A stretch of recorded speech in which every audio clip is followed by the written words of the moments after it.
সেইটো গভৰ্ণমেণ্টৰ ঘৰতে যাব আৰু বাকী ছাৰে কৈছে অলপ কথা পাতি কিবা কৰিব লাগিব বুলি কৈছে।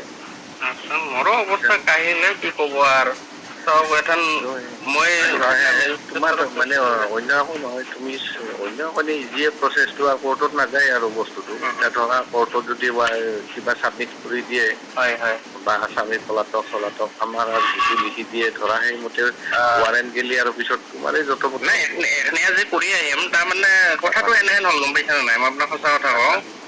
তাৰমানে সেইদিনা পৰহি মেজিষ্ট্ৰেট ছাৰে আহিছিল হা, এই এছিষ্টেণ্ট মেজিষ্ট্ৰেটজন আহি মোক কৈছে তুমি মান্থলিটো কৰাই লোৱা।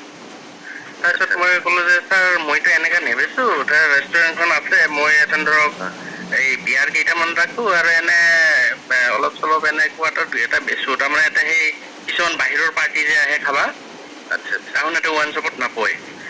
মই এনে লোকেলত সেনেকে মই দম লগাই নেবেচো আৰু তাৰমানে লগা হ'লে সেইটো মই এনেকে মানে বেচো। নহয় এতিয়া তোমাৰ কমপ্লেইনটো আমি এক্সাইজেও গম পায়ে আছো, কেইবাদিনো তোমাৰ আগেদি চাই হাজাৰো কৰছো, কিন্তু আমাৰ সময় সুবিধা তাৰমানে এতিয়া ৱাইন শ্বপ বিলাক বহুত ভেৰিফাই কৰিব দিছে অল ডিষ্ট্ৰিক্টত।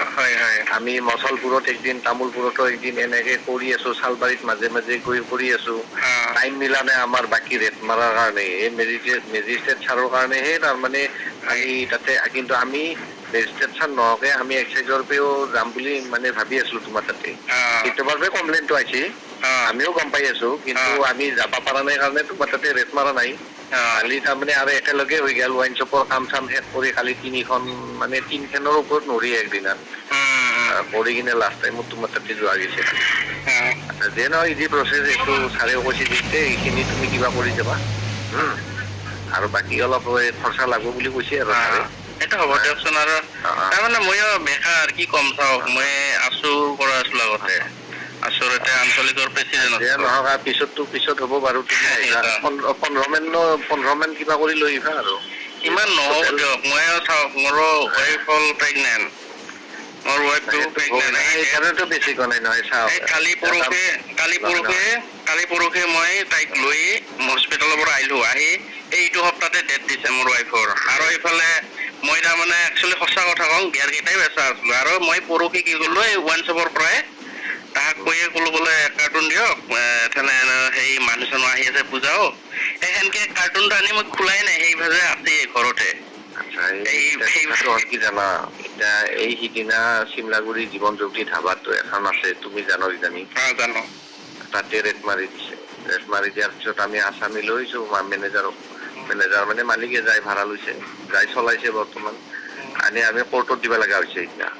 আমি কোৰ্টত দি দিছো, কোৰ্টত দিয়াৰ পিছত উকিল ধৰছি 60,000 মান টকা খৰচা হৈ একেদিনাই কিন্তু গৈছে জামিন, পইচা বেছিকে ভৰি কিনে। ভাল উকিল ধৰছি সিহঁতে, আমি নাম চাম কৈ দিলো আৰু এই জৰি সেনেকে মোটামুটি 50-60 মান গুচি গৈছে সিহঁতৰ। তো তোমাক আনলি ধৰা জামিনে হওক বা কোম্পানী ফাইনে হওক, কালি ৰাতি যদি উঠাই আনো তাৰে পিছততো বেলেগ হয়তো। যিয়ে নহয় ইমানখিনি আৰু আমিও কৰিব বিচৰা নাই, ছাৰেও কৰা নাই, সেইটো ইজি প্ৰচেছে হ'ব তোমাৰ। আৰু সেইবিলাক ভেজালটো ইয়াতে নাথাকে আৰু আমাৰ ইয়াতে শেষ হৈ থাকিব। গতিকে সেইখিনি যিহেতু খুচি আৰু ছাৰে তুমি সেইখিনি আৰু কিবা হ'ব দিয়কচোন, মই ৰাইটো আলোচনা কৰিমে। আৰু হেৰি এইটো আলোচনা কৰি একেবাৰে নেকি, একেবাৰে ধৰক চিজন আহিছে, মই তাৰমানে এই নদীৰ পাৰত মোৰ দোকান দিম বুলি ভাবছো এইবাৰ পিকনিক স্পটত। সেইটো এতিয়া আহাচোন, আলোচনা কৰিম আমি নাকি? ঠিক আছে, হ'ব দিয়ক। আৰু একজন ল'ৰা আহি পাবা। মই এনে মোটামুটি 10টা-11টাৰ ভিতৰত গৈ পাম তাতে। 11টা মানত আহিব। মানে 10টা মানত বোলে আহি নাপায় বোলে অফিচত মানে। 11টা মানত আহিব। দিয়ক। 11টাৰ ভিতৰত আহিবকে আহিলে হ'ল দে। ঠিক আছে, হ'ব দিয়ক। দিয়ক দে।